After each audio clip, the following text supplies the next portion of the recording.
कि मैं अपने माँ बाप को कैसे खुश रखूं, मैं अपने परमेश्वर को कैसे खुश रखूं। तुम्हें ये सीखना है। सिर्फ लेना लेना लेना, हाँ मुझे मुझे भी दो, तुमने उसको दिया मुझे भी दो, तुमने उसको दिया मुझे भी दो, सिर्फ ऐसे बोलने से नहीं होगा। तुम्हें अगर स्पेशल आशीष पाना है तो तुम्हें खुश भी करना होगा, खुश करना होगा। तब उसके मुंह से जो आशीर्वाद निकलेंगे, जो दुआ निकलेंगे कि तेरे घर में कभी भी कमी नहीं होगा, तू कभी भी दुखी नहीं रहेगी, तू हमेशा देने वाली रहेगी। जब वो अंदर से जो तुम्हें आशीष देंगे, तुम्हारे में लगे रहेंगे, लगे रहेंगे, क्योंकि उनके ऊपर में अधिकार है अपने बच्चों को आशीष देने का। तुम्हारे मौसा मौसी, बुआ, चाचा चाची की तरफ मत जाओ कि माँ को दुखी कर दिया और चाचा चाची को खुश कर रहे हैं। ऐसा कभी मत करना, ये पाप है, ये पाप है। बहुत सारे ऐसे बच्चे करते हैं, चाचा चाची को इतना ऊंचा कर देते हैं और माँ बाप को पूछते भी नहीं है। घंटों बैठकर बात करते हैं उनसे, लेकिन माँ बाप से बात ही नहीं करते। ये पाप में गिना जाता है। तुम्हें किससे खुश करना है? अपने माता और अपने पिता को। उनकी बातों को सुनकर, उनका आदर करके, उनको जो अच्छा लगता है उनके लिए लेकर जाकर, तब तुम उसको खुश करते हो। और उनके मन से जब आशीर्वाद निकलता है तो तुम्हें लग जाता है, तब लग जाता है।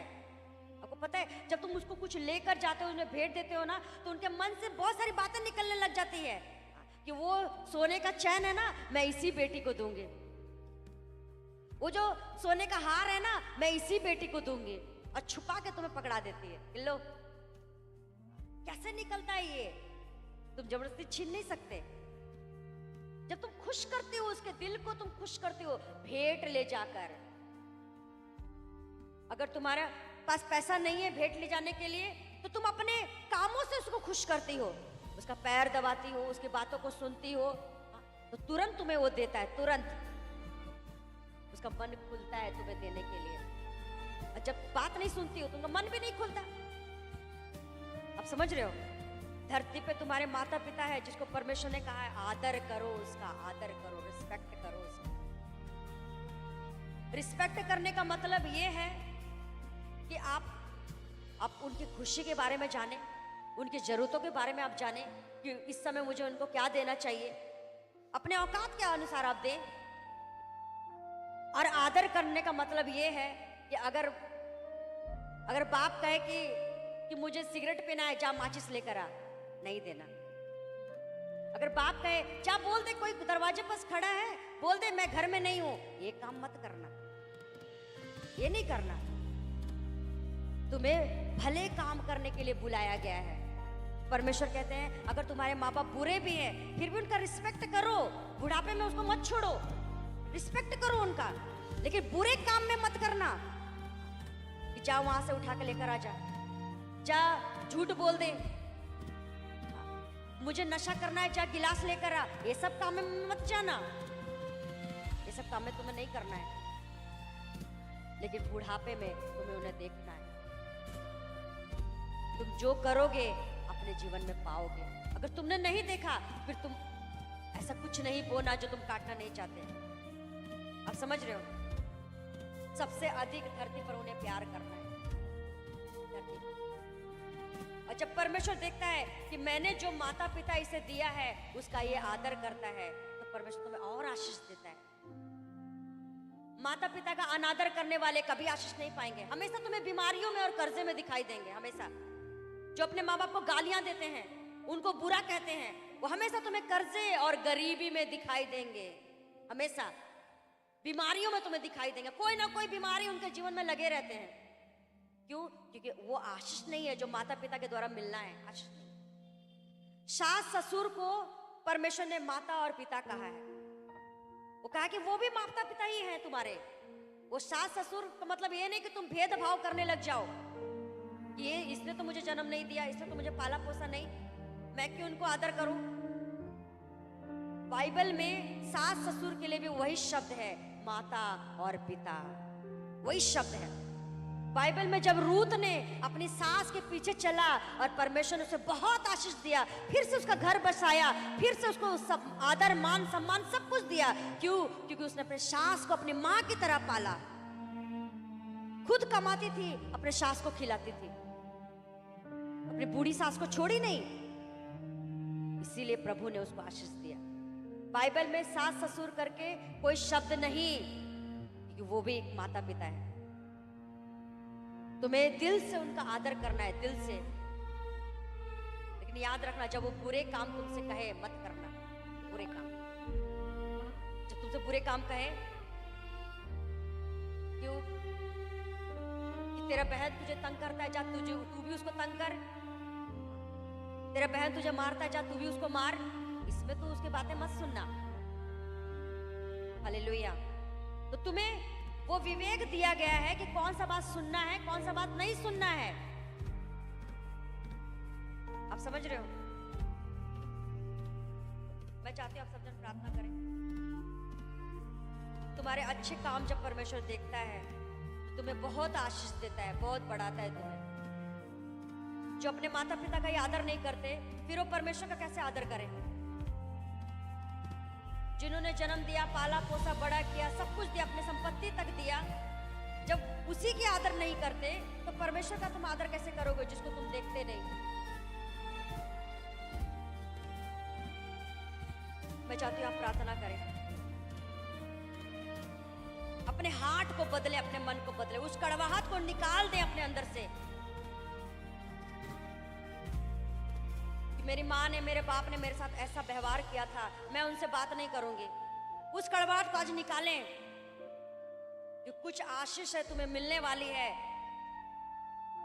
जब तुम उस आदर में जाओगे, उनकी रिस्पेक्ट में जाओगे। कुछ आशीष है जो उनसे निकालेगा परमेश्वर तुम्हारे लिए।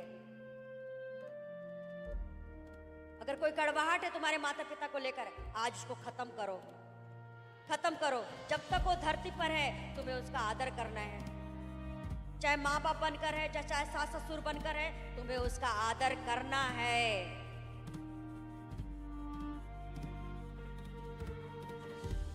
अगर कड़वाहट है, आज खत्म करो।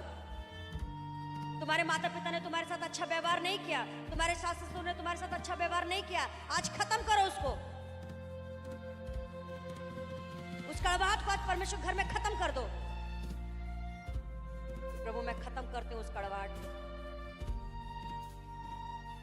और अपने हार्ट में प्रेम को लाती हूँ। परमेश्वर मेरे साथ कोई कैसा भी व्यवहार करे, लेकिन तेरा वचन कहता है उन्हें आदर देना है, तो मैं आदर दूंगी, अपने पूरे जीवन में आदर दूंगी। परमेश्वर कुछ आशीर्वाद निकालना चाहता है परमेश्वर उनके अंदर से, और जब वो बोलेंगे तुम्हारे जीवन में लग जाएंगे। पता है, तुम्हारे जीवन में लग जाएंगे। तुम ऐसी बेटी नहीं होना चाहिए कि बुढ़ापे में अपने माँ बाप को छोड़ दो। तुम ऐसी बहू नहीं होना चाहिए जो बुढ़ापे में अपने सास ससुर को छोड़ दो, क्योंकि इंसान जो बोता है वही काटता है। करो, आज प्रार्थना करो, कड़वाहट को खत्म करो। उसने मुझसे बुरा व्यवहार किया, उसने मुझे बुरा किया, बुरा बोला, आज खत्म करो उसको। फिर से नया शुरुआत करो। तुम अपनी तरफ से तुम गलतियां मत रखो। कोई अगर तुम्हारे साथ बुरा व्यवहार करता है, तुम्हें अच्छा उसके साथ व्यवहार करना है। इसी से तुम मसीह कहलाते हो, इसी से तुम यीशु मसीह की संतान कहलाते हो। वचन कहता है अगर तुम्हारे गाल में एक कोई थप्पड़ मारे, दूसरा भी दे दो। कोई तुम्हें गालियां दे, तुम उसके लिए प्रार्थना करो। कोई तुम्हारी निंदा करे, तुम्हारे बारे बुरा बुरा कहे, लेकिन फिर भी तुम उसको क्षमा करो और उसके लिए भलाई के बारे में ही सोचो। बुरा नहीं, बुरा के बदले बुरा नहीं, झगड़ा के बदले झगड़ा नहीं, गाली के बदले गाली नहीं। ये तुम्हें करने के लिए परमेश्वर ने नहीं बुलाया। अगर कोई झगड़ा करे, वहां से वो तुम साइड हो और धन्यवाद दो प्रभु को। तुम्हारे लिए सब कुछ बदल देगा परमेश्वर। हालेलुया। तो परमेश्वर मुझे भी बदला है। मैं ये नहीं कह रही हूँ कि मैं छोटे से ही ऐसे ही हूँ, ऐसे नहीं थी मैं छोटे से। आप देखते हैं कि बहुत माँ बाप ऐसे होते हैं, एक बच्चा को बहुत प्यार करेगा और दूसरे बच्चे को पूछेगा ही नहीं कि तू ठीक है कि नहीं, खाया कि नहीं। तो ये बहुत ही गलत स्वभाव है उनके अंदर में, ऐसा नहीं होना चाहिए। अगर उसके 3 बच्चे हैं, तीनों को सेम प्यार करना चाहिए, चाहे वो उसको पूछे ना पूछे, सेम प्यार। तब क्या होता है, बच्चों का मन बदलता है कि मेरा माँ तो मुझे पूछता है, मेरा बाप तो मुझे पूछता है, मैं उसके साथ कैसे बुरा व्यवहार करूं, तब उनका मन बदलता है। ऐसा नहीं करना चाहिए। माँ बाप के अगर 3 बच्चे, तीनों को सेम देखना है, चाहे वो पूछे ना पूछे। हालेलुया। तो एक बहन थी, उसके परिवार में उसके माँ बाप से बहुत प्यार मिला, लेकिन जब वो ससुराल गई तो उसकी सास एक बहू की तारीफ करती थी और एक बहू की तारीफ ही नहीं करती थी, हमेशा निंदा करती थी, हमेशा चुगली करती थी। इस वजह से वो दूर दूर रहती थी उससे, कभी उससे बातें नहीं करना, कभी उसका बारे सोचना नहीं। उसके मन में यही लगता था कि वो उसकी सास जो है उसको देखती नहीं, एक को देखती एक को नहीं देखती, और उसका मन बहुत टूटा रहता था और हमेशा झगड़ा उसके साथ, हमेशा बुरा उसके साथ, ऐसा होता था। जब वो परमेश्वर के पास आई और परमेश्वर ने कहा अपने शत्रु को भी माफ कर और प्रेम कर, अपने शत्रु को भी माफ कर और प्रेम कर, तो जब वो प्रेम करने लगी तो वो झगड़ा करने वाली सास भी उसके साथ प्रेम करने लगी। जो पूछती भी नहीं थी उसका बड़ाई करने लगी, यही बहू मुझे बुढ़ापे में देख रही है। जिसको पूछती भी नहीं थी, वो जीवन भर नहीं पूछी, एक ही बहू को जो भी लाकर देना है, एक ही बहू को जो भी नाम करना है, एक ही बहू का, उसको पूछती भी नहीं थी। और जब उसका स्वभाव बदला, उस बहू का स्वभाव बदला, प्रेम बदला कि मुझे कुछ भी नहीं दे फिर भी वो मेरी सास है, मुझे उसको देखना है, मेरा नाम ना ले फिर भी वो मेरा सास है, मुझे देखना है। जब उसका स्वभाव बदला तो उसका सास का भी स्वभाव बदल गया और कहा यही मेरी बहू अच्छी है, और अपना सब कुछ दे रही है उसको, आखिरी समय में सब कुछ दे रही है, सब कुछ। आप समझ रहे हैं? तब स्वभाव बदलता है। झगड़ा के बदले झगड़ा नहीं, निंदा के बदले निंदा नहीं, गाली के बदले गाली नहीं, चुगली के बदले चुगली नहीं। चुगली से सख्त नफरत होता है। बहुत लोग ऐसा मीटिंग करती है, अपनी सास की चुगली, अपनी जेठानी की चुगली, अपने बस चुगली में ही अपना समय बिताती है। ऐसे लोग आशीष नहीं पाते, नहीं पाते, क्योंकि परमेश्वर देख लेता है, ये आशीष के अधिकार नहीं। आप समझ रहे हैं? सास भी माता पिता की तरह है। तो आज मदर्स डे भी है, तो आज हम चाहते हैं, जब हम परमेश्वर के घर में, आज हम चाहते हैं कि उन संबंधों को फिर से ठीक करें। फिर से परमेश्वर कहता है कि जा पहले अपने परिवार से मेल मिलाप कर। परिवार के साथ तुम शत्रु के जैसा व्यवहार कर रही हो और यहां आकर प्रभु हालेलुया धन्यवाद, कुछ नहीं होने वाला। परमेश्वर जा परिवार के साथ पहले मेल मिलाप कर, तेरे भाई के साथ मेल मिलाप कर, तेरी पत्नी के साथ मेल मिलाप कर, तेरे बच्चों के साथ मेल मिलाप कर, उसके बाद मेरे घर में आकर भेंट चढ़ा, तब मैं स्वीकार करूंगा, नहीं तो मैं स्वीकार नहीं करूंगा। अब समझ रहे हैं? तुम ला रहे हो, भेंट चढ़ा रहे हो, सोच रहे हो कि प्रभु को मैंने दिया है, नहीं लेगा प्रभु। वचन में लिखा है, तेरे भाई के साथ झगड़ा हो गया, जा उसके साथ मेल मिलाप कर। तेरे पत्नी के साथ झगड़ा हो गया, जा उसके साथ पहले मेल मिलाप कर, प्यार कर, वो भी प्यार करेगी। कितना दिन नफरत कर पाएगी? नफरत को कैसे हम लोग हटाते हैं? प्यार से। आप समझ रहे हैं? आप भेंट को अपने हाथों में उठाएं। आज ऐसी भेंट परमेश्वर स्वीकार करता है। आज जो भी आप भेंट लेकर आए परमेश्वर के घर में उठाएं।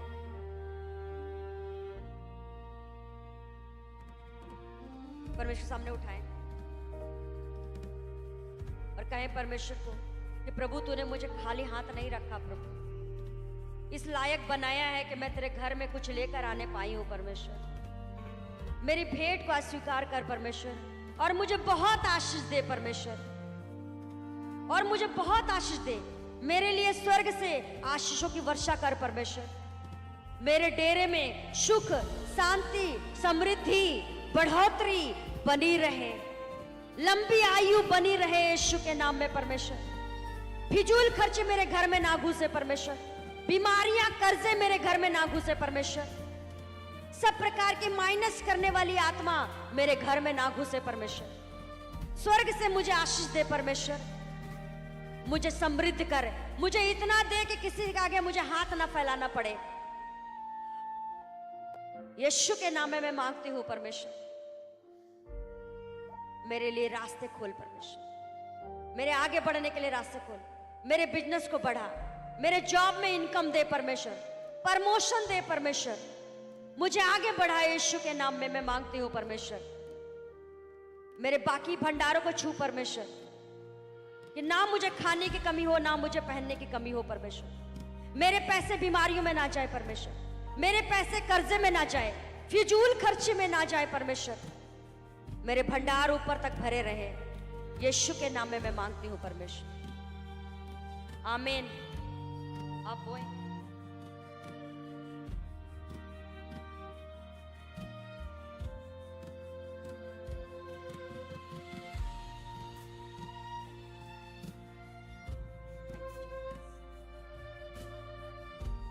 जितने लोगों ने बोया है प्रार्थना करें, आप घुटने में आकर प्रार्थना करें।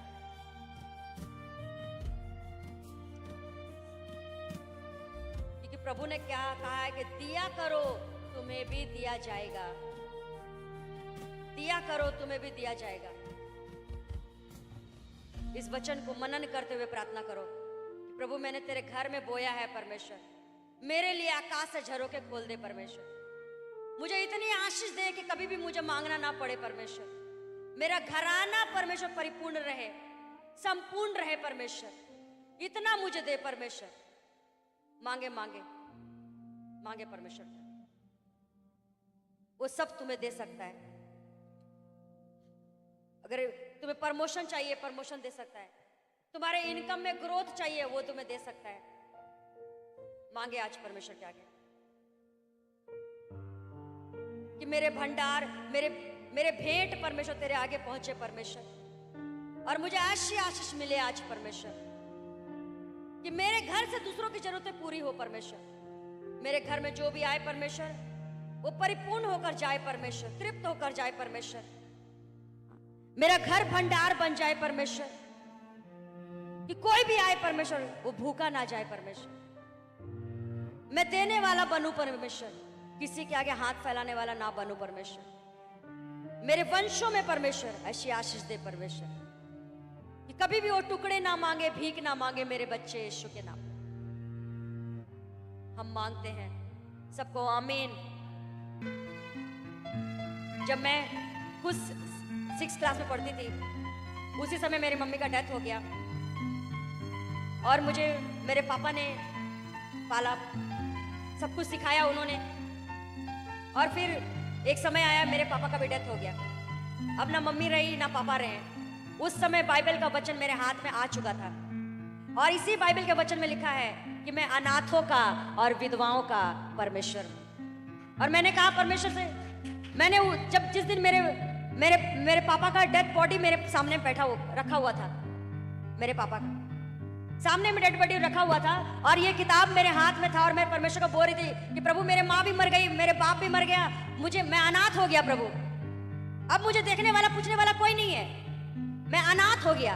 तब परमेश्वर के आत्मा ने मुझसे बात किया कि मैं अनाथों का परमेश्वर हूँ, मैं ही तेरा बाप हूँ, और मैं तुझे पालूंगा, मैं तुझे संभालूंगा। और आज मैं यहाँ पे हूँ उसी परमेश्वर, उसी मेरे बाप के वजह से हूँ, कि जिसने मुझे इतना अच्छा जीवन दिया, मुझे गलत रास्ते में जाने नहीं दिया, मेरे जीवन को बचाया, सच्चाई के मार्ग में चलाया, और आज मुझे यहाँ पहुंचाया है जहां मेरे माँ बाप ने भी नहीं पहुंचाया था। शरीर वाले माँ बाप छोड़ सकते हैं तुम्हें, क्योंकि वो जीवन भर चलाने के लिए नहीं है। जब तुम छोटे थे, तुम्हें पाला पोसा बड़ा किया, अपनी भाषा सिखाई, तुम्हें दिखाया, संसार दिखाया, सब कुछ दिखाया। यहाँ स्कूल है, यहाँ हॉस्पिटल है, ये तेरा नानी है, तेरा दादी है, ये तेरे चाचा है, उसने तुम्हें सब कुछ दिखाया। लेकिन आगे का समय जब तुम मैच्योर हो गए, जब तुम 18 साल के हो गए, अब तुम्हारे आगे भविष्य की, जब तुम्हारी मैरिज हो जाएगी, तुम्हारा माँ बाप तुम्हारी मदद नहीं करेंगे, क्योंकि अब तुम उसके हाथ से निकल गई। अब तुम्हारा मदद कौन करेगा? तुम्हारा परमेश्वर। तुम्हारा माँ, तुम्हारा बाप बनकर तुम्हारा मदद वो करेगा, और तुम्हें नीचा होने नहीं देगा। तुम्हें ऐसी बुद्धि देगा कि तुम सब जगह ऊंचा खड़े होगे, हर जगह तुम आदर पाओगे, हर जगह। क्या सब बहुएं आदर पाती हैं? सब बेटियां आदर पाती हैं? कौन पाता है? जिसके साथ परमेश्वर है। एस्तर के साथ परमेश्वर, उसके माँ बाप मर गए थे। बाइबल का वचन बताता है, एस्तर, जो एक लड़की का नाम है एस्तर, छोटे उम्र में उसके माँ बाप मर गए, उसके भाई ने उसको पाला, सब बातें सिखाया, कि बहन उपवास कर, परमेश्वर के पास जा, तुझे देखने वाला और कोई नहीं है, तुझे बचाने वाला और कोई नहीं है। और छोटे उम्र से ही उस परमेश्वर के पास जाती थी, उससे सब बातें सीखती थी, उपवास करती थी, प्रार्थना करती थी, सहेलियों के साथ टाइम नहीं बिताती थी। आज वो सहेली के साथ घूमने गई, वो सहेली के साथ घूमने गई, फोन में बिजी है, बॉयफ्रेंड बनाने में बिजी है। ये सब काम नहीं करती थी वो एस्तर। क्या करती थी? परमेश्वर का डर मानती थी, अपने जीवन को पवित्र रखती थी कि एक दिन उसका विवाह होगा, पवित्र होकर अपने पति के पास जाना है, सबके साथ सोकर, सबके साथ रंगरलिया मनाकर पति के साथ जाओगी, अच्छा पति नहीं मिलेगा, नहीं मिलेगा। क्योंकि चाल चलन जिसके अच्छे रहते हैं उसी के पति उसकी पत्नी से प्यार करते हैं। और जिस पत्नी के चाल चलन अच्छे नहीं, उसका पति उसको पूछता भी नहीं है कि रहे रहे, जाए जाए, जो करना है करे। अच्छे चाल चलन की वजह से पत्नी अपने पति के दिल में जगह बना लेती है। अच्छे चाल चलन की वजह से पत्नी अपने सास ससुर के दिल में जगह बना लेती है और सब संपत्ति की मालकिन बन जाती है। तुम जाते साथ मालकिन नहीं बनते, जाते साथ सास तुम्हें तिजोरी का चाबी नहीं पकड़ा देती। मेरी बहू बहुत सुंदर, बहुत दहेज लेकर आई है, लो तिजोरी का चाबी, ऐसे नहीं मिलता। अच्छे चाल चलन से तुम सब जगह कब्जा करते हो, सब जगह। पहले पति के दिल में, फिर सास ससुर के दिल में, फिर पूरे ससुराल में तुम कब्जा कर लेती हो और तुम्हारा नाम फिर परमेश्वर ऊंचा करता है। वो बहू को देखी, जाओ सीखो उससे कुछ, क्या उसके जीवन में तकलीफ नहीं है, जाओ सीखो उससे। फिर अपने बच्चों को भी भेजती है तुम्हारे पास, जा सीख उससे, अपने भाभी से कुछ सीख, अपने चाची से कुछ सीख। तब लोग भेजते हैं अपने बच्चों को, नहीं तो नहीं भेजेंगे, नहीं भेजते। अच्छे चाल चलन से एस्तर क्या थी? अपने भाई से सीखी थी चाल चलन अच्छा रखना, पवित्र रहना। मैरिज जब होगा, पवित्र होकर अपने पति के पास जाना। और जब उसका विवाह का समय आया, एस्तर का विवाह का समय आया, पहुंचाई गई राजा के सामने में, उस देश के राजा के सामने में पहुंचाई गई। और राजा के सामने सुंदर सुंदर लड़कियां थी, अच्छे अच्छे आभूषण पहने हुए, राजघराने की ओर से लड़कियां थी। फिर भी राजा को एस्तर ही पसंद आया। क्यों? परमेश्वर उसके साथ। राजा का दिल धड़कने लगा जब उसने एस्तर को देखा। उसको देखने से मुझे कुछ कुछ होता है, उसको देखने से मुझे कुछ कुछ होता है, वही मुझे चाहिए। नहीं पूछा उसका बाप कौन है, उसका माँ कौन है, कितना संपत्ति लेकर आएगी, नहीं पूछा राजा ने। यही मेरी रानी होने लायक है। और राजा ने उससे विवाह कर लिया। और क्या बन गई वो अनाथ लड़की? रानी बन गई उस देश का। क्या उसके माँ बाप ने रानी बनाया? किसने बनाया? परमेश्वर ने। जिसे तुम भाग रही हो, जिसे तुम भाग रही हो, प्रार्थना करने से भाग रही हो, उसके सामने बैठने से भाग रही हो, वही तुम्हें राजा बनाएगा, वही तुम्हें रानी बनाएगा। और तुम भाग रही हो उससे। जो तुम्हें पूछता भी नहीं है, उसके साथ तुम घंटों बैठ रही हो। समय तुम्हारा बर्बाद हो रहा है। ऐसे लोगों के लिए समय मत बर्बाद करो। परमेश्वर के पास बैठो, फिर सब लोग तुम्हें ढूंढेंगे। सब लोग जो तुम्हें पूछते भी नहीं है ना, वो भी पूछते हुए आएंगे, कहाँ है तू, कैसा है तू। हालेलुया। आप समझ रहे? एस्तर छोटी लड़की, माँ बाप मर गए, कोई सिखाने वाला नहीं, किसी को परवाह नहीं, भूखा है, खाया कि नहीं खाया, कोई प्यार करने वाला है कि नहीं, कोई परवाह नहीं। उसका भाई ने उसको सिखाया कि बहन, परमेश्वर को मत भूलना, वही तेरा माँ है, वही तेरा बाप है, और वो तुम्हें ऐसा बना सकता है जो तेरे माँ बाप भी नहीं बना सकते। और एक दिन रानी बनी। तो सिर्फ कथा कहानियों में नहीं है। तुम कहोगे कि सिर्फ सुनने में तो अच्छा लग रहा है, क्या सच में ऐसा हो सकता है? करके देख लो। जब मैं घर से निकली थी, मैंने आपको क्या बताया? मेरे माँ भी मर गई, मेरे बाप भी मर गया। अब कोई मेरा मदद करने वाला नहीं, कोई पूछने वाला नहीं कि भूखा है तो खा ले कुछ, क्या तकलीफ है, कोई पूछने वाला नहीं है। सब मजा लेने वाला, सब मजा अच्छा ही हुआ इसके साथ। सब थोड़ा सा बात कर लिया, अच्छा, फिर पीठ पूछे, अच्छा ही हुआ इसका। लेकिन जब परमेश्वर मेरे लाइफ में आ गया तो मुझे पति का भी प्यार मिला, माँ का भी प्यार मिला, कलिसिया का भी प्यार मिला, तब मिला। किसके पास समय है प्यार करने का? पति के पास समय है? दिन भर वो काम में बिजी है। पूछे बिना नाश्ता की हो, खाना खाई हो, पूछने का भी समय नहीं है उसको। लेकिन जब तुम प्रभु से जुड़ी रहती हो, तुम्हारे पति का मन बदलता है, फिर परमेश्वर तब बदलता है। कितनी बार मेरे विषय में परमेश्वर ने पास्टर जी से बात किया, कितनी बार बात किया, तू घर जा रहा है उसके लिए कुछ लेकर जा, ऐसा करके बात किया परमेश्वर। आज उसको अच्छा रेस्टोरेंट में लेकर जा, ऐसा करके बात किया परमेश्वर। और तुम थक जाती हो बोलते बोलते, हाँ मुझे कहीं घुमाने नहीं ले जाता, मुझे कहीं पूछता नहीं, मेरे लिए अच्छा कपड़ा नहीं खरीद के दे रहा है, मुझे कुछ खाने के लिए नहीं अच्छा दे रहा है। तुम कंप्लेन करते रहती हो। ऐसा नहीं मिलने वाला है प्यार पति का। जबरदस्ती वाला प्यार तुम मांगोगी 2 दिन के लिए, सच वाला प्यार मांगोगी कि तुम्हारे नाम से उसका दिल धड़के, तुम्हारा नाम से वो आनंदित हो जाए, तुमसे मिलने के लिए वो उत्साहित हो। जब पहला पहला प्यार रहता है कैसा रहता है कि तुम मिलने के लिए उत्साहित रहते हो कि कब मैं अपनी पत्नी से मिलूं, कब मैं अपनी पत्नी को गले लगाऊं, कब मैं उसको चूमूं। कहां चला जाता है वो प्यार? शुरुआत में तुम्हें लगता है कि पति बहुत प्यार कर रहा था, अभी तो उसके पास टाइम नहीं है। तुम्हारे जीवन में परमेश्वर होना चाहिए, तब परमेश्वर उसका मन बदलता है। पता है, हमारी मैरिज के कई साल हो गए हैं, आज भी हम दोनों के बीच में वैसा ही प्यार है और मैं भी दंग हूं। ये कैसे ऐसे हो सकता है? मैंने तो कईयों के जीवन में देखा 2 साल तक और तीसरा साल तो उसका मुंह उधर है और पति का मुंह उधर है।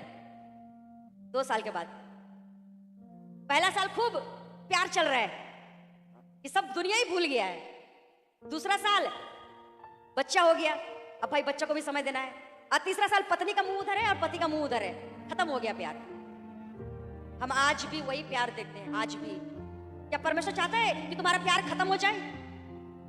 सबका प्यार अलग अलग है। माता पिता के साथ प्यार अलग है, पति के साथ प्यार अलग है, बच्चे के साथ प्यार अलग है। सबका प्यार अलग है, सबका प्यार बराबर नहीं है। सबसे ऊपर वाला प्यार है पति और पत्नी का प्यार। तुम ये नहीं कहना माँ बाप का प्यार सबसे ऊपर है, ये नहीं कहना। इसीलिए माँ बाप तुम्हारे छोड़ दिए हैं इसीलिए माँ बाप तुम्हें छोड़ दिए हैं। सबसे ऊपर किसका प्यार है? बोलो पति और पत्नी का प्यार। और इसको तुम्हें बना के रखना पड़ता है। ये ऐसे नहीं बनेगा जब तक परमेश्वर बीच में नहीं रहेगा, नहीं बनेगा ऐसा। पति अगर भागेगा परमेश्वर पकड़ के लेकर आएगा। ऐ दूसरा लड़के की तरफ नजर मत कर, अपनी पत्नी के बारे सोच।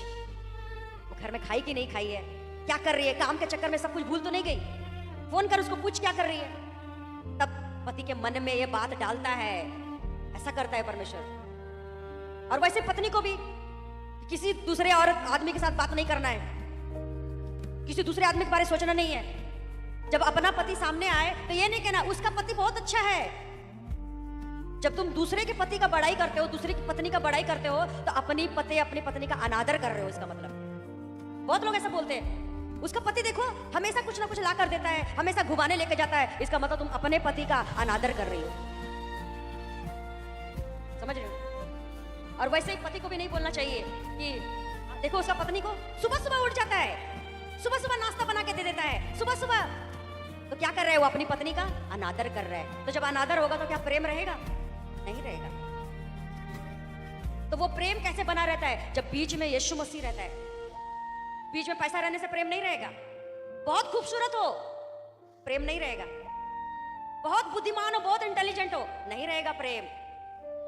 प्रेम ये सब चीजों से ऊपर है। प्रेम जो होता है वो सीधा दिल पर आ जाता है। सुंदरता तुम्हें प्रेम नहीं देता, पढ़ा लिखा तुम्हें प्रेम नहीं देता। नहीं तो कईयों पढ़े लिखे के घर टूटते नहीं, सुंदर सुंदर लड़कियों के घर टूटते नहीं, धन रखने वाली लड़कियों के घर टूटते नहीं। अगर धन से और सुंदरता से और बहुत ज्ञान होने से अगर घर बनता है तो ऐसे लोगों के घर टूटते नहीं। जिसके पास बहुत धन है, बहुत सुंदर है, बहुत पढ़ी लिखी है, इससे घर नहीं बनता। किससे घर बनता? जब जीवन में यीशु रहता है। इस फिराक में मत रहो कि मेरे पास तो बहुत पैसा है, मेरा पति मेरे पास आएगा। नहीं आएगा। प्यार तुम्हें करना पड़ेगा, प्यार वाला स्वभाव तुम्हें रखना पड़ेगा। जब प्यार रहेगा तुम कंप्लेन नहीं करोगी, जब प्यार रहेगा तुम गुस्सा नहीं होगी। प्यार क्या करता है? सब चीजें, उसके अंदर भी कुछ कमियां होता है, तुम्हारे अंदर में भी कुछ कमी होता है। अगर 10 कमी तुम अपने पति की निकाल रहे हो तो तुम्हारे अंदर में भी निकलेंगे कुछ ना कुछ। तो ऐसे करके तुम्हें संवारना है अपने विवाह के जीवन को। तुम कहोगे किस्मत में मेरा लिखा है ऐसा करके। परमेश्वर ने क्या कहा है पता है? तुम्हें अपने विवाह का जीवन को संवारना है। कैसे? यीशु के साथ। यीशु के साथ तुम्हें अपने विवाह का जीवन को संवारना है। तुम्हें सजा सवारा नहीं मिलता है कुछ भी। जब लड़कियां का मैरिज होता है तो क्या करती है? अपने घर को सजाती है। क्या सजा सजाए घर मिलता है उसको? सब कुछ उसके हिसाब का मिलता है उसको। तो क्या करती है? उस हिसाब से ढलती है कि मेरे सास को तीखा पसंद नहीं है, मेरे ससुर को ऐसा पसंद है, मेरे हस्बैंड को ऐसा पसंद है। उसी हिसाब से अपने घर को संवारती है वो। तब अच्छे गुण के कारण, अच्छे कैरेक्टर के कारण अपने पति के दिल में जा बैठती है। ऐसे करके वो राज करती है। तो तुम जब अच्छा कैरेक्टर रखोगी, अच्छे प्रेम वाला स्वभाव रखोगी, तब तुम अपने पति के दिल में राज करोगी। राज अपने पति के लिए जीवन भर तुम रानी रहोगी। जीवन भर। हम बाइबल के वचन में निकालते हैं कि पहला जोड़ा जब बनाया गया, पहला जोड़ा, इस धरती पर बहुत सारे पति है, पत्नी है, बहुत सारे, लेकिन पहला जोड़ा के बारे में आज हम बात कर रहे हैं जिसको परमेश्वर ने बनाया। हालेलुया। हम बाइबल के वचन को निकालेंगे पुराने नियम में, उत्पत्ति अध्याय 2। जब इस धरती पर पहला आदम बना, पहला व्यक्ति कौन था जो धरती पर बनाया गया? बोलो आदम। तो जब आदम बनाया गया वो परमेश्वर के स्वरूप था, यानी परमेश्वर और आदम दोनों देखने में एक समान लग रहे थे। बोलते हैं ना कि बाप देखो, बाप बेटा दोनों एक जैसा दिख रहा है, बोलते हैं कि नहीं, कि इसका चेहरा तो इसके बाप के जैसा है, इसका चेहरा तो इसका माँ के जैसा मिल रहा है। तो जब पहला व्यक्ति आदम बनाया गया था वो परमेश्वर के जैसा दिखता था, अपने शरीर में, अपने रंग रूप में, सब कुछ परमेश्वर के समान था वो पहला व्यक्ति आदम। और परमेश्वर उसको अपने बेटे की तरह पाल रहे हैं, सब बातें सिखा रहे हैं कि अपने बाप के साथ कैसे रहना है, अपने बाप के हाथ पकड़कर चलना है, जैसा उसका बाप बोले वैसा करना है। तो आदम परमेश्वर के साथ, अपने बाप के साथ ऐसे ही चल रहे थे। और एक दिन ऐसा परमेश्वर के मन में आया कि मेरा बेटा अकेला है, मुझे उसका मैरिज करना है, उसकी सहायक उसके बनाना है। कौन सोच रहा है ये? खुद बाप सोच रहा है, खुद। ये नहीं कि मेरा बाप को तो कोई परवाह ही नहीं है, मेरा मैरिज नहीं हुआ। बहुत बच्चे लोग ऐसा कंप्लेन करते हैं कि मेरा उम्र निकलते जा रहा है, मेरा बाप को तो कोई परवाह नहीं। लेकिन बाइबल का वचन कहता है बाप को ही परवाह है तुम्हारा। जब वो देखा आदम अकेला है, मैं उसको सारा समय नहीं दे पाता, क्योंकि हमारा जो परमेश्वर है वो काम करने वाला परमेश्वर है। बाप को कैसा हम देखते हैं? काम करते हुए देखते हैं, क्योंकि उसके पास जिम्मेवारी है, उसको बच्चा है, उसको बच्चे को पालना है, बच्चे का देखभाल करना है। तो बाप को कैसा आप देखते हैं? काम करते हुए, एक अधिकार में आप देखते हैं, क्योंकि उसके ऊपर में जिम्मेवारी है। तो परमेश्वर ने देखा कि मैं तो हमेशा इसको समय नहीं दे पाता हूँ क्योंकि मुझे काम होता है, तो चलो मैं अपने बेटे के लिए एक सहायक बनाऊंगा। बोलो सहायक, यानी उसका हेल्प करने वाला। अपने बेटे के लिए एक सहायक बनाऊंगा, मेरा बेटा अकेला क्यों रहे, ऐसा परमेश्वर सोच रहे। तब परमेश्वर ने क्या किया? ईडन के वाटिका में सब प्रकार के जानवर रहते थे, बारी बारी जानवर भेज रहे हैं अपने बेटे के पास। कभी शेर आ रहा है, कभी बाघ आ रहा है, कभी बंदर आ रहा है, कभी गाय आ रहा है, कभी कोई जानवर आ रहा है। बारी बारी से परमेश्वर अपने बेटे के पास भेज रहे हैं। उसके साथ समय बिता रहा है आदम, उसके बाद बोर हो जा रहा है, उसको फिर भेज दे रहे हैं। तो परमेश्वर ने देखा कि मेरे बेटा के साथ कोई मैच नहीं खा रहा है। अगर मेरे बेटा को मैं खेलने के लिए कोई जानवर दे दूं, कोई जानवर का बच्चा दे दूं, तो मैच नहीं खा रहा है उसके साथ वो। अब मुझे ऐसा कुछ सोचना पड़ेगा जो उसके साथ मैच खाए और उसको वो पसंद भी करे। तब परमेश्वर ने क्या किया? हम अध्याय में देखेंगे, उत्पत्ति 2 उसका 18। फिर यहोवा परमेश्वर ने कहा, आदम का अकेला रहना अच्छा नहीं, मैं उसके लिए एक ऐसा सहायक बनाऊंगा जो उससे मेल खाए। फिर आगे आप पढ़ते हैं 19 कि यहोवा परमेश्वर भूमि में से सब जातियों के बनेले पशु, आकाश के सब भांति के पक्षी रचकर आदम के पास ले आए कि देखे कि उसके साथ क्या नाम रखता है। और जिस जिस जीवित प्राणी को जो जो नाम आदम ने रखा वही नाम हो गया। अतः आदम ने सब जाति के घरेले पशुओं और आकाश के पक्षी और सब जाति के बनेले पशुओं के नाम रखे, परंतु आदम के लिए कोई भी सहायक ना मिला जो उससे मेल खाए। हालेलुया। आप देख रहे हैं पहले क्या हुआ? जब परमेश्वर ने सोचा कि उसको अकेला हम रहने नहीं देंगे, उसके साथ कोई एक जन होगा। जानवर आ रहे हैं, बनेले जानवर, जंगली जानवर, पक्षी, सब प्रकार के आ रहे हैं और सबका नाम आदम रख रहा है। सब चीजों का नाम आदम रख रहा है। हालेलुया। और वही नाम उसका रह गया। तो देखा परमेश्वर ने कि कोई उसके साथ मैच नहीं खा रहा है, कोई भी जानवर मैच नहीं खा रहा है आदम के साथ। फिर 21 में, तब यहोवा परमेश्वर ने आदम को भारी नींद में डाल दिया और जब वह सो गया तब उसको उसकी एक पसली निकालकर उसकी जगह मांस भर दिया। और यहोवा परमेश्वर ने उस पसली को जो उसने आदम में से निकाली थी स्त्री बना दिया और उस आदम के पास ले गया। हालेलुया। अब हम यहाँ क्या देख रहे हैं कि परमेश्वर ने भी देखा कोई मेल नहीं खा रहा मेरे बेटे के साथ। मेरा बेटा का दोस्त कोई जानवर नहीं होना चाहिए। बहुत लोग जानवरों के साथ समय बिताते हैं, लेकिन इंसान के साथ रहने वाला कौन है? बोलो इंसान है। इंसान इंसान के साथ ही मैच खाएगा और किसी के साथ मैच नहीं खाएगा। हालेलुया। एक जीवित इंसान के साथ ही, जीवित इंसान को ही ढूंढेगा। तुम्हारे जीवन में तकलीफ है, किसको ढूंढोगे? जीवित इंसान को, जो तुमसे बात करे, जो तुम्हें महसूस करे, जो तुम्हें लगे कि ये तो मेरे जैसा है। इसका हालत मेरे जैसा है, ये मेरे दुख को समझ सकता है, ये मेरे खुशी को समझ सकता है, इसके साथ मैं नाच सकता हूँ, गा सकता हूँ, सब चीजें कर सकता हूँ मैं इसके साथ। क्या जानवर बातें कर सकते हैं? नहीं। क्या जानवर आंसू निकले पोंछ सकते हैं? नहीं। क्या जानवर तुम्हारे खुशी में खुश हो सकते हैं? नहीं। क्या देखा परमेश्वर ने? मैच नहीं है, मैच नहीं है। इंसान अगर मुर्दे चीजों के पास जाए वो मैच नहीं है। इंसान किसके पास जाता है? इंसान इंसान के पास जाता है। इसीलिए परमेश्वर ने कहा आदम के लिए एक सहायक मैं बनाऊंगा। जब तुम इंसान के पास आते हो मदद मिलता है वहां से, लेकिन जब तुम मुर्दे के पास जाते हो जो ना बातें कर सकता है, ना तुम्हारे आंसू पोंछ सकता है, ना तुम्हें कुछ राह दिखा सकता है, जब तुम उसके पास जाते हो वो तुमसे मेल नहीं खाता है, नहीं खाता है मेल। तुम समय बर्बाद कर रहे हो उसके पास। इंसान किसके पास जाना चाहिए? जीवित इंसान के पास जाना चाहिए। मैं मूर्तियों के पास जाती थी अपना दुख रोने के लिए, जब मुझे प्रभु के पास पता नहीं था प्रभु का। मां तो मर गई थी। मूर्तियों के पास, क्या मूर्ति मेरे आंसू पोंछ सकते हैं? मेरी बातों को सुन सकते हैं वो? अगर मैं नाचूं मेरे साथ वो नाच सकते हैं? अगर मैं गाऊं मेरे साथ गा सकते हैं वो? नहीं। और परमेश्वर ने कहा तेरा कोई मेल नहीं है उसके साथ। तू जीवित है, वो बेजान है, क्या ढूंढ रही है तू वहां पे? तू अपने मन के बात उससे बोल सकती है? अगर तू उससे पूछे कि मैं किससे शादी करूं, वो तुमसे बात कर सकता है? नहीं कर सकता है। तुम्हें क्या चाहिए? जीवित चाहिए, जीवित। और मैं अपने दुख से बहुत परेशान, एक बहन मेरे पास आई और उन्होंने कहा कि जा तेरे दुख का हल परमेश्वर के पास है, जा चर्च जा। मैंने उसका बात को एकदम इनकार कर दिया, मैं नहीं सुनूंगी। मैं क्यों जाऊं? मैं तो हिंदू हूं, मैं क्यों जाऊं? और घर में वही चल रहा था ड्रामा, वही तकलीफ।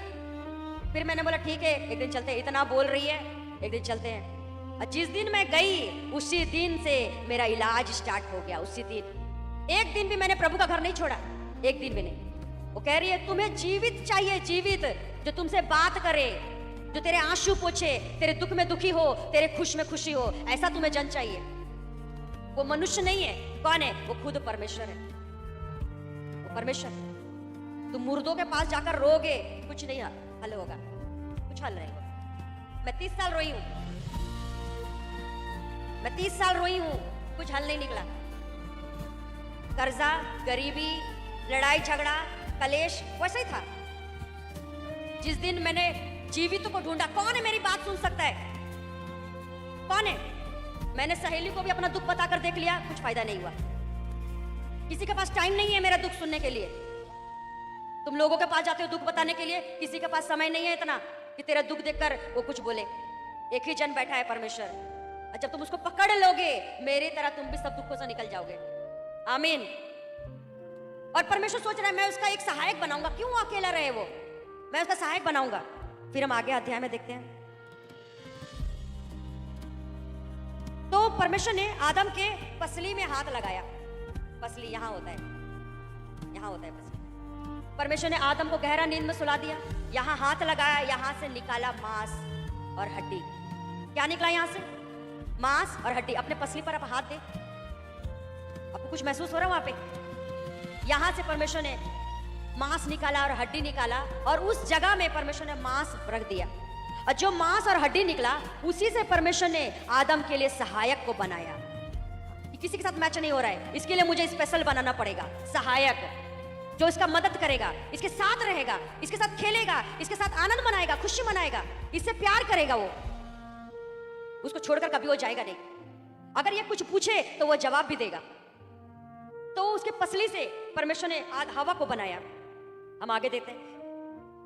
अब यह इसके 22 में, और यहोवा परमेश्वर ने उस पसली को जो उसने आदम में से निकाली थी स्त्री बना दिया और उसको आदम के पास लेकर गया। उस पसली से परमेश्वर ने स्त्री बनाया और किसके पास लेकर गया? आदम के पास लेकर गया। हालेलुया। अब जब वो स्त्री को आदम के पास लेकर गया, तब आदम ने कहा यह मेरी हड्डी की हड्डी और मेरी मांस की मांस है। क्या कह रहा है? उसको देखकर क्या कह रहा है आदम जब अपने सामने में एक सुंदर लड़की को देखा, अब उसका दिल में क्या होने लगा? कुछ होने लगा। ये तो मेरा ही पार्ट है, ये तो मेरा ही हिस्सा है, ये मेरी हड्डी, ये मेरी मांस से बनी है, ये तो मेरा ही है। उसको अपना समझने लगा आदम कि मेरा पर्सनल चीज, इसको मैं जाने नहीं दूंगा, इसको मैं खोने नहीं दूंगा। ऐसा करके उसने हवा को स्वीकार किया अपने जीवन में, अपने लाइफ में स्वीकार किया। उसके बाद हम देखते हैं इस कारण पुरुष अपने माता पिता को छोड़कर अपनी पत्नी से मिला रहेगा और वे एक ही तन बने रहेंगे। आदम और उसकी पत्नी दोनों नंगे थे पर लजाते ना थे। हालेलुया। अब हम देखते हैं कि परमेश्वर ने क्या दे दिया आदम को, उसकी पत्नी हवा, सहायक। आदमी का मदद करने वाला कौन है? वही औरत, सहायक, वही औरत। कुछ कुछ आदमी कहता है औरत तो मेरा पैर का जूती है, एक औरत जाएगी दूसरी आएगी। औरत का नाम को पूरा खराब कर दिया। कैसे? कैरेक्टर के वजह से, कैरेक्टर, पाप के वजह से। इससे जब पाप नहीं था तब आदम और हवा के बीच में बहुत प्यार था, दोनों एक साथ रहते थे, खुश रहते थे, आनंदित रहते थे। लेकिन जब पाप आया, शैतान आया, सब खराब कर दिया, सब। आपको लगता है कि ऐसे ही सब कुछ हो गया? और दोनों खुश थे और वो सहायक था आदम का। आदम के जीवन में सहायक उसके बेटे बेटियां नहीं है। कौन है? उसकी पत्नी। जब उसका पत्नी उसको दुख देता है वो पूरा दुखी हो जाता है। उसका पति उसको दुख देता है वो पूरा दुखी हो जाता है, पूरा। बेटे और बेटियों के दुख को सह सकता है, लेकिन पति अगर दुख दे, पत्नी अगर दुख दे, वो पूरा टूट जाता है। क्योंकि उसको दुख कहां से मिल रहा है? उसी के शरीर से, उसी के शरीर से उसको दुख मिल रहा है। अगर शरीर में घाव है तो क्या वो खुश रह सकता है? अगर शरीर बीमार है क्या वो खुश रह सकता है? नहीं रह सकता, तोड़ता है। लेकिन ये कैसे हुआ? बाइबल पढ़ो, लिखा है, सब लिखा है। कौन है जो आदम और हवा के बीच में दुख बोया? सब लिखा है इसमें। तुम्हें लगता किस्मत, तुम्हें लगता किसी इंसान ने किया? तुम बाइबल पढ़ोगे, यहां सब लिखा है। लेकिन तुम अपने जीवन में यीशु को शामिल करोगे, वो प्यार बना रहेगा। आदम का सहायक कौन है? बोलो, हवा। और उसी के आने से वो कंप्लीट हुआ। इससे पहले क्या था? वो अकेला था, अकेला। अकेला तुम खुशी किसके साथ बांटोगे? तुम बहुत खुश हो, किसके साथ खुशी बांटोगे? तुम्हें तो चाहिए कोई एक जन, कोई स्पेशल। दुखी हो, किसके साथ दुख बांटोगे? कोई एक जन तो चाहिए। हालेलुया। तो हवा क्या थी? उसकी सहायक थी, उसकी मदद करने के लिए उसको दी गई थी। लेकिन पाप बीच में आया, अपमान बीच में आया, सब गड़बड़ हो गया, सब। जिसे प्यार मिलना था उसे कोड़े मिल रहा है, जो मदद करना चाहिए था वो सारा गेम बिगाड़ के रखा है। हालेलुया। आदम भी दूर है, हवा भी दूर है परमेश्वर से।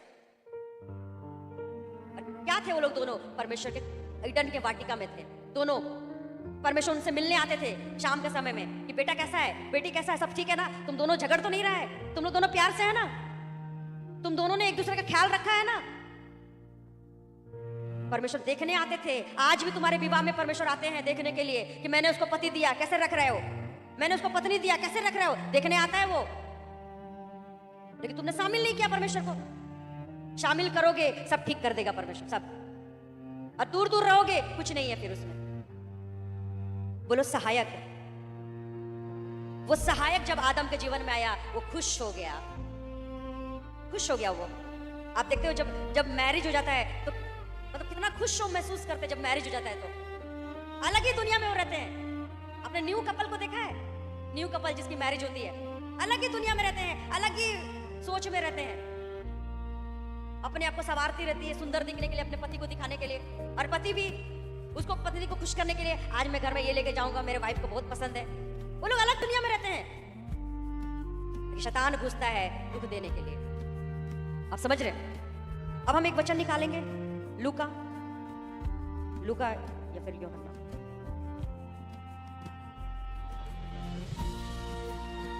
आप सब निकालेंगे यूहन्ना 14, यूहन्ना 14 उसका 26 मैं आपके लिए पढ़ रही हूं। परंतु सहायक अर्थात पवित्र आत्मा जिसे पिता मेरे नाम से भेजेगा वह तुम्हें सब बातें सिखाएगा। हालेलुया। और जो कुछ मैंने तुमसे कहा है वह सब तुम्हें स्मरण कराएगा। अब वही सहायक शब्द हम किसके लिए सुन रहे हैं? पवित्र आत्मा के लिए। वही सहायक शब्द। अब इंसानों के जीवन में सहायक कौन है? बोलो पवित्र आत्मा है। फिर से बोलो पवित्र आत्मा है। फिर से बोलो, पवित्र आत्मा है तुम्हारी सहायता करने के लिए। जब पवित्र आत्मा तुम्हारे अंदर आता है, तुम्हारे हृदय को हरा भरा कर देता है, आनंदित कर देता है, शांति देता है। पवित्र आत्मा वो तुम्हारे लिए भेजा गया है। जैसे आदम ने शांति पाया, वो अकेला था, कोई अकेला। जब हवा आया, उसका अकेलापन दूर हो गया। वैसे ही पवित्र आत्मा जब तुम्हारे लाइफ में आता है, तुम्हारा अकेलापन दूर होता है, तुम्हें खुशी मिलता है, तुम्हें आनंद मिलता है, तुम एक अलग ही दुनिया में अपने आप को महसूस करते हो। सब लोग रो रहे हैं कि कल क्या खाएंगे, परसों क्या खाएंगे, भाड़ा देना है, ट्यूशन का फीस देना है, ये सब बातें करते हैं। लेकिन जिसके जीवन में पवित्र आत्मा है, वो खुश रहते हैं। जो भी प्रभु उसको खिलाता है, खाकर वो खुश रहते हैं। वो चिंता में नहीं रहते, वो डर में नहीं रहते, वो महसूस नहीं करते अकेलापन। माँ मर गया, बाप मर गया, कोई पूछने वाला नहीं, कोई देखने वाला नहीं, वो अकेलापन महसूस नहीं करता। जब पवित्र आत्मा नहीं रहता, तब तुम अकेला महसूस करते हो, क्योंकि जो शांति और आनंद तुम्हें पवित्र आत्मा के द्वारा मिलना है, वो तुम इंसानों में ढूंढते हो। अभी यीशु मसीह ने क्या कहा कि तुम्हारी सहायता के लिए कौन आया है? बोलो, पवित्र आत्मा आया है। क्या तुमने उसको ढूंढा? क्या तुमने उसको पाया? परमेश्वर ने तो दे दिया तुम्हें। जब तुम प्रभु के करीब आओ, तो सबसे पहला काम है, अपने आप को शुद्ध करो बैप्टिज्म लेकर। अपने आप को शुद्ध करो, नया जीवन पाओ, नया जन्म लो। तुम अपने आप को शुद्ध करो बैप्टिज्म लेकर, और उसके बाद पवित्र आत्मा का बैप्टिज्म लो। तब तुम्हारे जीवन में सूखापन कभी नहीं रहेगा, कभी नहीं रहेगा सूखापन। कभी तुम अकेला नहीं महसूस करोगे। कितने लोग अकेला महसूस करते हैं? परिवार पूरा भरा पड़ा है, बढ़िया घर है, बढ़िया बिजनेस चल रहा है, बढ़िया लड़के बच्चे बहू सबसे भरा हुआ है घर, फिर भी अकेलापन महसूस करते हैं। क्यों? क्योंकि उसको पवित्र आत्मा चाहिए। उसका आत्मा अकेला महसूस करता है। आपके अंदर जो आत्मा है, आप कैसे बने हैं? शरीर से और आत्मा से। शरीर जो आपको दिख रहा है बाहर, और आत्मा जो अंदर है, जो आप हैं। और जब आत्मा निकल जाता है, तब इस शरीर का कोई वैल्यू नहीं है।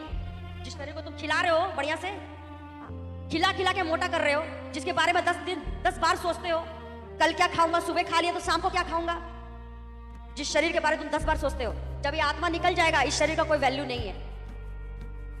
तुम्हें सबसे अधिक ध्यान अपने आत्मा के विषय में देना है।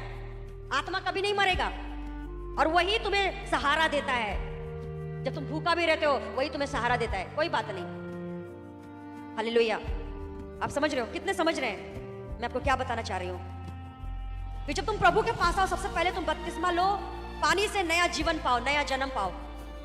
उसके बाद तुम पवित्र आत्मा का बपतिस्मा लो, ताकि तुम अकेला ना महसूस करो। अगर पवित्र आत्मा नहीं है, तो तुम अकेले हो, अकेले। बाइबल का वचन कहता है तुम अनाथ हो, बिना पवित्र आत्मा के तुम अनाथ हो। भले तुम्हें लग रहा है कि मेरे घर में पूरा परिवार भरा है, लेकिन फिर भी तुम अकेलापन महसूस करते हो। क्यों? क्योंकि तुम्हें पवित्र आत्मा चाहिए।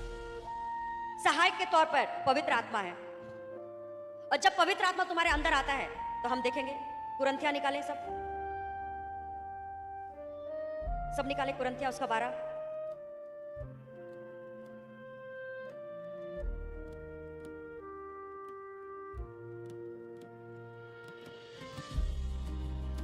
हम उसके 4 से पढ़ रहे हैं। कुरिन्थिया 12 उसका 4। वरदान तो कई प्रकार के हैं, परंतु आत्मा एक ही है। और सेवा भी कई प्रकार की है, परंतु प्रभु एक ही है। और प्रभावशाली काम कई प्रकार के हैं, परंतु परमेश्वर एक ही है, जो सब में हर प्रकार के प्रभाव उत्पन्न करता है। किंतु सबके लाभ पहुंचाने के लिए हर एक को आत्मा का प्रकाश दिया जाता है।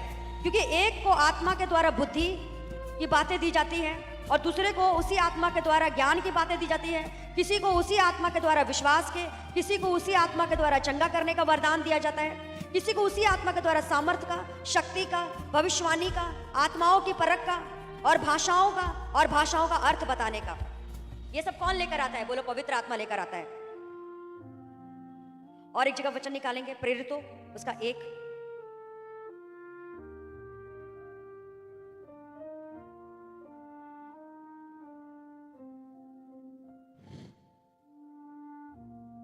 मैं आप सबके लिए पढ़ रही हूं। प्रेरितों 1 उसका 8। परंतु जब पवित्र आत्मा तुम पर आएगा, तब तुम सामर्थ पाओगे, और यरूशलेम के सारे यहूदिया और सामरिया में और पृथ्वी के छोर तक मेरे गवाह बनोगे। हालेलुया। क्या कह रहे हैं? जब वो सहायक वाला पवित्र आत्मा आएगा तुम्हारे जीवन में, तब क्या बनोगे तुम? सामर्थ पाओगे। सामर्थ यानी तुम प्रभावशाली होगे, कुछ इफेक्ट रखने वाले होगे। होता है ना घर में, ऐसे ऐसे भी लोग होते हैं जिसको मतलब वो रहे ना रहे कोई मतलब नहीं है, लेकिन जब तुम घर में नहीं रहोगे तो सब ढूंढे कहाँ है वो, उसके बिना तो ये काम ही नहीं हो सकता, उसके बिना तो यही नहीं हो सकता। यानी प्रभाव रखने वाले, जब तुम बिजनेस में रहते हो, तुम जॉब में रहते हो, तो बॉस भी सोचता है कि आज वो नहीं आए, आज काम कैसे होगा। यानी तुम प्रभाव रखते हो, इफेक्ट करते हो तुम कुछ। आप समझ रहे हो? तो जब पवित्र आत्मा तुम्हारे अंदर आएगा, तुम प्रभावशाली बनोगे, तुम इफेक्ट रखने वाले लोग होगे, तुम्हारे बिना बहुत सारे काम नहीं होंगे। ऐसे होगे जब तुम पवित्र आत्मा से भरे होगे। तो सबसे पहले तुम्हें क्या करना है? पानी से बपतिस्मा लेना है, अपने आप को शुद्ध करना है, नया जन्म पाना है और पवित्र आत्मा का बपतिस्मा लेकर सामर्थ्य पाना है। इस धरती पर कितने लोग हैं, क्या कोई परवाह करता है? लेकिन कुछ प्रभावशाली लोगों के बारे में लोग सोचते हैं कि ये व्यक्ति बहुत अच्छा था, आज ये व्यक्ति चला गया, तो रोने भी बैठते हैं लोग उसके लिए। और जिसका कोई मतलब ही नहीं है, वो अगर ना भी रहे तो कोई परवाह नहीं करता। तुम्हें धरती पर इसलिए भेजा गया है ताकि तुम सामर्थ्य के साथ प्रभाव वाले काम करो। हालेलुया। तुम्हारे द्वारा कितने लोगों का दुख दूर हो रहा है? तुमने कितने लोगों का मदद किया? तुमने कितने लोगों का घर को बनाया है? इसी से पता चलता तुम कितने प्रभाव के हो। तुम्हारे जीवन के द्वारा कितने लोगों ने आशीष पाया है? किसी को कुछ जरूरत था, तुमने मदद किया उसका। कितने लोगों के तुम काम आए हो? सोचो, तुम्हारा जीवन किसी का काम आया है। लेकिन जब तुम पवित्र आत्मा पाओगे, तुम्हारा जीवन कामों से भरा रहेगा, तुम कई लोगों के काम आओगे। आमीन। आप समझ रहे हो? एक समय में कोई भी काम के नहीं थी, लेकिन जब पवित्र आत्मा को पाया, परमेश्वर का सामर्थ पाया, आज प्रार्थना से बहुत सारे काम हो रहे हैं। कई लोग हीलिंग्स पा रहे हैं, कई लोग छुटकारे पा रहे हैं, कईयों का घर बन रहा है, कईयों के रिश्ते सुधर रहे हैं। ये कैसे आया? पवित्र आत्मा के द्वारा। नहीं तो मैं वही धक्के खाने वाला, दुखी रहने वाला, मैं वही हूं। लेकिन जब पवित्र आत्मा मुझ पर आया तो कईयों के प्रॉब्लम सॉल्व हो रहे हैं, कईयों के जीवन में काम हो रहे हैं। तुम कितने इस्तेमाल हुई हो, कितने लोगों की तुम मदद की हो, तुम कितने लोगों के काम आई हो। इसी से पता चलता है कि तुम कितना इंपॉर्टेंट रखती हो इस धरती पर। अब समझो, जब पवित्र आत्मा आएगा तुम्हें सामर्थ्य मिलेगा बहुत कुछ करने का। तुम बीमारों को चंगा करोगी, तुम दुखी लोगों को आशा से भर दोगी, तुम निराश लोगों को उम्मीद से भर दोगी। कई लोगों के लिए तुम सहारा बन जाओगी, तुम कुछ काम की होगी। हालेलुया। सिर्फ बाकी मनुष्य की तरह खा रहा है, पी रहा है, सो जा रहा है, बच्चे पैदा कर रहा है, ये तो सभी कर रहे हैं, जानवर भी कर रहे हैं, जानवर भी कर रहे हैं, खा रहे हैं, पी रहे हैं, बच्चे पैदा कर रहे हो तो जानवर भी कर रहे हैं। तुम क्या कर रही हो स्पेशल? कितने लोगों की मदद की तुमने? कितने घरों को सुधारा? कितने बिगड़े हुए को सुधारा? ऐसे नहीं कर पाओगे। पवित्र आत्मा चाहिए तुम्हें, बुद्धि चाहिए, ज्ञान चाहिए, सामर्थ्य चाहिए। ये सब देता है परमेश्वर तुम्हें। वचन कहता है कि जब तुम पवित्र आत्मा पाओगे तुम सामर्थ्य पाओगे। और कुरिन्थियों में लिखता है जब पवित्र आत्मा आएगा तुम ज्ञान पाओगे, बुद्धि पाओगे, वरदान पाओगे, भविष्य की बातें तुम जान पाओगे। हालेलुया। ये बिजनेस मेरा चलेगा कि नहीं, ये जॉब मेरा सही है कि नहीं, सब कुछ तुम जान लोगे उसी आत्मा के द्वारा। हालेलुया। और वो सहायक वाली आत्मा है, तुम्हें चाहिए। उसके बिना तुम क्या हो? खाली हो, अकेला हो। जैसा आदम अकेला था बिना हवा के। आपने देखा है अकेले वाला लाइफ? जब उसका पार्टनर आ जाता है, उसका हस्बैंड, उसका वाइफ आ जाता है, उसके बाद उसका लाइफ देखा है? फर्क है, दोनों फर्क है। हालेलुया। अगर कोई ऐसे ही अकेला रह जाए, वो तुम्हें क्या क्या चीजें सिखा सकता है, लेकिन जिसकी मैरिज होती है वो और भी बहुत सारी चीजें सिखा सकता है कि कैसे अपने ससुराल में रहना है, कैसे सब चीजों में ईमानदारी से काम करना है, अपने पति के साथ ईमानदार रहना है, कैसे उस घर में भी जाकर रानी बनना है। वो तुम्हें बहुत कुछ सिखा सकती है। हालेलुया। मैं चाहती हूँ आप सब जन प्रार्थना करें। प्रार्थना करें कि प्रभु मैंने बहुत सारी बातें सुनी है, मुझे समझ आएगा। आप सिर्फ सुनने वाले नहीं हो, सुनकर उसको पूरा करने वाले भी बनो। सब जन प्रार्थना करें।